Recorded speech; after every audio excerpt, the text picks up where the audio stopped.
बहुत बहुत स्वागत है। छत्तीसगढ़ में जनता ने प्रचंड बहुमत से कांग्रेस को लाया था और 5 वर्ष बाद उतने ही प्रचंडता से उन्हें सत्ता से बेदखल कर दिया। ये अपने आप में प्रमाणित करता है कि ये सरकार किस हद तक भ्रष्टाचार में डूब गई थी, किस हद तक आतंक का शासन चल रहा था और जनता इनसे त्रस्त हो गई थी। ऐसे ही एक महत्वपूर्ण विषय पर पत्रकार वार्ता लेने के लिए हमारे सामने रायपुर दक्षिण के विधायक और मंत्री माननीय श्री बृजमोहन अग्रवाल जी उपस्थित हैं। साथ में है रायपुर के सांसद श्री सुनील सोनी जी, हमारे साथ भारतीय जनता पार्टी के प्रदेश महामंत्री श्री रामजी भारती जी और प्रदेश उपाध्यक्ष श्रीमती लक्ष्मी वर्मा जी हैं और प्रदेश मीडिया प्रभारी श्री अमिनिक चिमनानी जी भी हैं। मैं माननीय बृजमोहन अग्रवाल जी से अनुरोध करूंगा कि कृपया पत्रकार वार्ता प्रारंभ करें। चलिए, सबको राम राम। जय श्री राम। महादेव जी का प्रकोप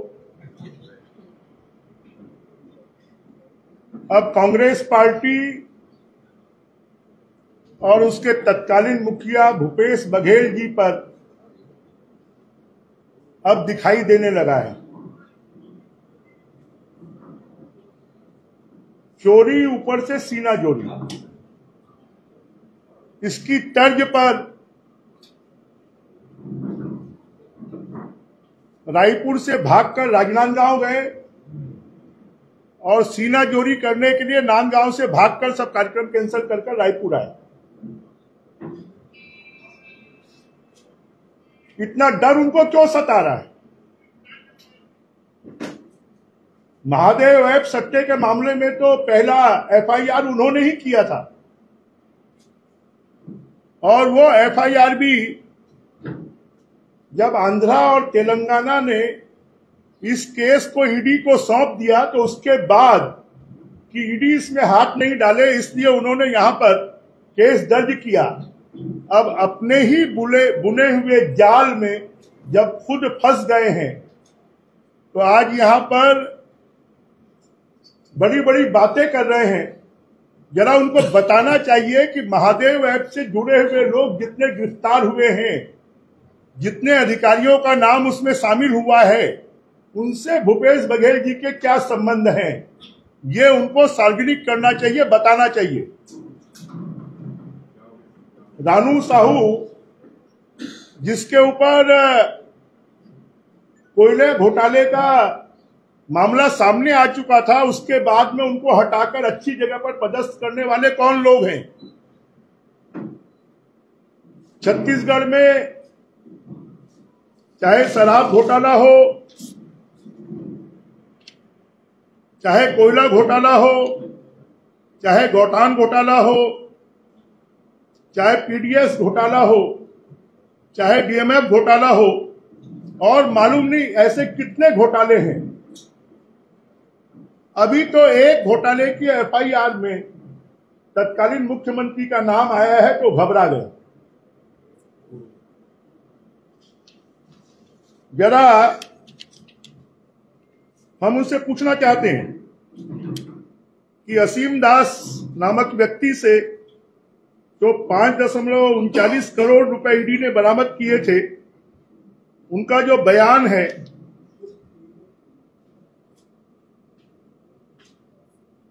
उसको क्या वो सही मानते हैं कि नहीं मानते?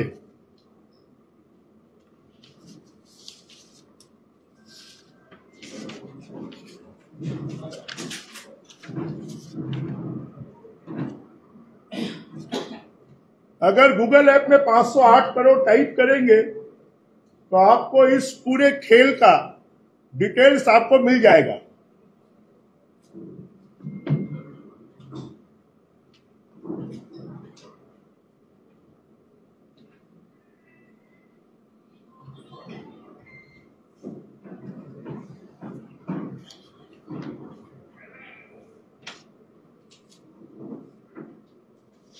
जो शुभम सोनी का वीडियो आया था उसके बारे में भूपेश बघेल जी का क्या कहना है?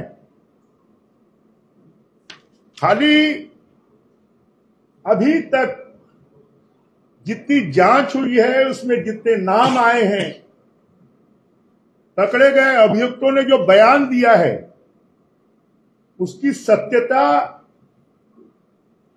के बारे में कभी भी भूपेश बघेल जी ने एक शब्द नहीं कहा, खाली यही कहा कि वो झूठ है, झूठ है, झूठ है। तथ्यात्मक बयान आज तक उन्होंने क्यों नहीं दिया? अभी भी कल प्रेस कॉन्फ्रेंस में उन्होंने जिन बातों को कहा, ये राजनीतिक विद्वेष की भावना से किया जा रहा है, डिटेल जवाब क्यों नहीं देते?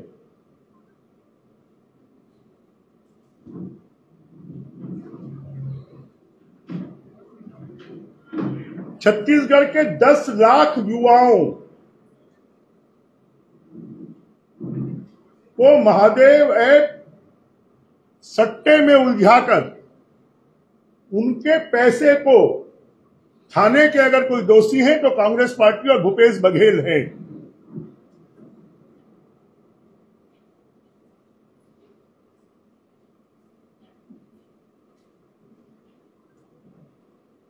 और ये इस बात से भी साबित हो गया है कि ये और इनके लोग हाई कोर्ट और सुप्रीम कोर्ट में गए हैं तो सबकी जमानतें निरस्त हुई हैं। क्या इनको न्याय प्रणाली के ऊपर में विश्वास नहीं है?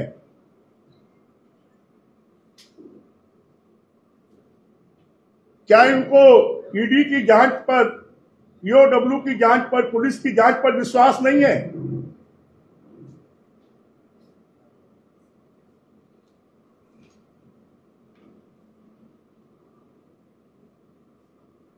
यहां तक कि सुप्रीम कोर्ट ने एक मामले में बार बार जमानत के लिए आने के कारण 1 लाख रुपए उनके ऊपर में जुर्माना भी लगाया है।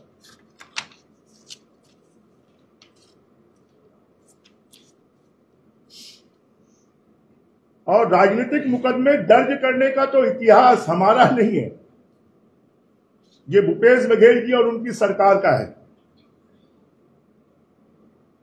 उनके जमाने में फर्जी मुकदमों की तो बरसात हो रही थी। कितने मामलों में उन्होंने एसआईटी गठन की और एक भी एसआईटी हाई कोर्ट में नहीं टिकी। हाई कोर्ट ने सभी एसआईटी को रद्द कर दिया।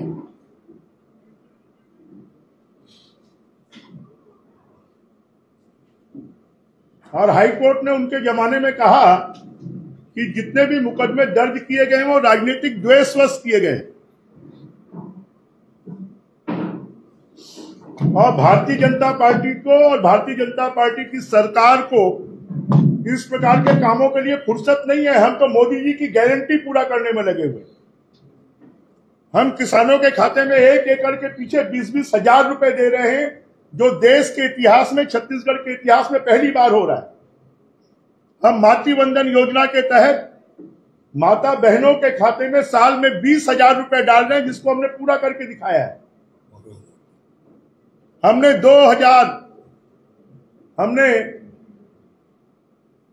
पुराने 2 साल के बोनस को किसानों के खाते में डालकर पूरा करके दिखाया है।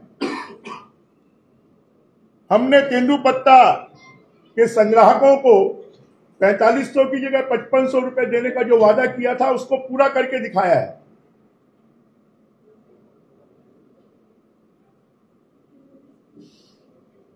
जांच एजेंसी अपना काम कर रही है।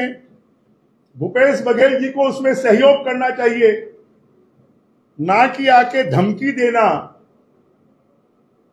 और जांच से भागने का काम उनको करना चाहिए।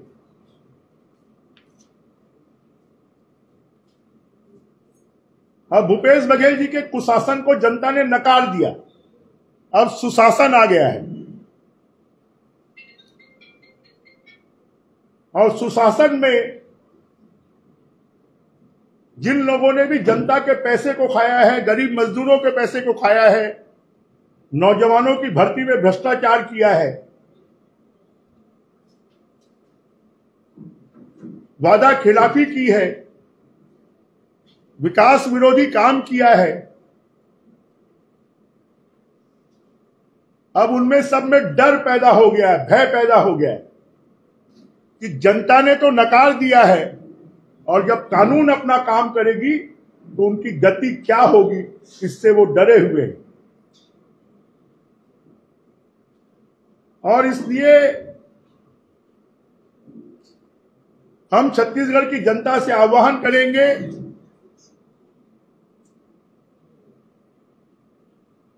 कि महादेव ऐप घोटाले के आरोपियों को, शराब घोटाले के आरोपियों को, गौठान घोटाले के आरोपियों को, धान घोटाले के आरोपियों को, बीएमएफ घोटाले के आरोपियों को जनता नकारे और मोदी जी की गारंटी पूरे करने वाले लोगों को फिर से छत्तीसगढ़ में 11 की 11 सीटों पे जिताए और ऐसे भयभीत और भ्रष्टाचारियों को उनके ठिकाने लगाए, ये हम जनता से आह्वान करते हैं। महादेव ऐप बंद नहीं हुआ है ऐसा कल मुख्यमंत्री ने कहा है, ये महादेव ऐप अभी चल रहा है कि बंद है? ऐसा है, वो चल रहा है या बंद है, परंतु कांग्रेसियों के मन में भगवान जी के नाम पर, महादेव जी के नाम पर जो उन्होंने लूट मचाई थी, उनको महादेव जी ने सजा देना शुरू कर दिया है। भाजपा डरी हुई है। ये उन्होंने कहा भूपेश बघेल जी कि मैं राजनांदगांव से सीट से लड़ रहा हूँ, तो पूरी सीटों को लेके भाजपा में भय व्याप्त हो गया है और इस कारण FIR हो गई और मैं इनकी गीदड़ भक्तियों से डरने वाला नहीं। तो क्या गीदड़ भक्ति जैसा शब्द वाजिब है? ऐसा है, अगर वो कानूनी कार्रवाई को गीदड़ भक्ति कहते हैं तो वो जो करते थे वो कौन सी भक्ति थी, जरा इसको भी बता दें। वरिष्ठतम मंत्री हैं। 4 मार्च को FIR हुआ और 17 मार्च को उजागर किया गया, इसको लेकर कहा जानबूझकर प्रत्याशी बन गए। अरे इसके लिए तो जो प्रक्रिया है वो प्रक्रिया होगी। अगर आप कमजोर हैं, आपके पास में अरे पूर्व मुख्यमंत्री हो, पूर्व सरकार के मुखिया हो, अगर तुम्हारा तंत्र इतना कमजोर है कि 4 मार्च की FIR को तुमको 17 मार्च को मालूम पड़ता है, तो हमारी कमजोरी नहीं, वो तुम्हारी कमजोरी है। इसी में एक शब्द उन्होंने कहा कि अधिकारियों का शब्द लिखा है लेकिन अधिकारियों का नाम नहीं है और मेरा नाम प्रथम पंक्ति में जोड़ा गया है, इसमें क्या कहेंगे? दूसरी बात, महादेव सट्टा में क्या कांग्रेस की संलिप्तता है? ये तो साबित हुआ है कि महादेव ऐप के सट्टे को, पैसे को विधानसभा चुनाव में उपयोग किया गया है। ये तो जांच में प्रमाणित हुआ है। विद्वान जी, ये भूपेश बघेल ये कह रहे हैं कि अगर हमको प्रोटेक्शन मनी मिला है तो हमने 72 बार FIR क्यों की है, कार्रवाई की है, लुक आउट नोटिस जारी किया है, जब उनको पैसा मिल रहा था उन्होंने कार्रवाई क्यों की है? इसलिए कार्रवाई की क्योंकि ईडी इसमें जांच के लिए नहीं आ जाए, क्योंकि तेलंगाना ने और आंध्र प्रदेश ने ईडी को जांच सौंप दी थी, परंतु छत्तीसगढ़ ने ईडी को जांच नहीं सौंपी और अपने आप को बचाने के लिए ईडी से उन्होंने ये मजबूरी में ये कार्रवाई की है। महादेव ऐप को पूर्ण रूप से कब तक बंद किया जाएगा? महादेव ऐप एक ऐप है और जरूरी नहीं है कि उसको बंद किया जाए। उसके खिलाफ में कार्रवाई, जो लोग उसके माध्यम से गलत काम कर रहे हैं और भारत का उपयोग कर रहे हैं, भारत की धरती का उपयोग कर रहे हैं, उनके खिलाफ में ईडी भी कार्रवाई कर रही है, केंद्र सरकार भी कार्रवाई कर रही है और राज्य सरकार भी कार्रवाई कर रही है। जी, भूपेश बघेल कह रहे हैं कि उनके लोकसभा चुनाव लड़ने से आप लोग घबराए हुए क्योंकि उनका प्रभाव सभी सीटों पे, ऐसा है क्या? वो तो रिजल्ट बताएगा। आप कह रहे थे कि और भी ऐसे कई मामले आ सकते हैं जिसमें भूपेश बघेल का नाम शामिल होगा और ऐसे मामले और ऐसे FIR। अरे आ नहीं सकते, वो तो जग जाहिर है। कोयला घोटाले में कौन लोग हैं, शराब घोटाले में कौन लोग हैं, गौठान घोटाले में कौन लोग हैं, DMF घोटाले में कौन लोग हैं, ये तो जग जाहिर है।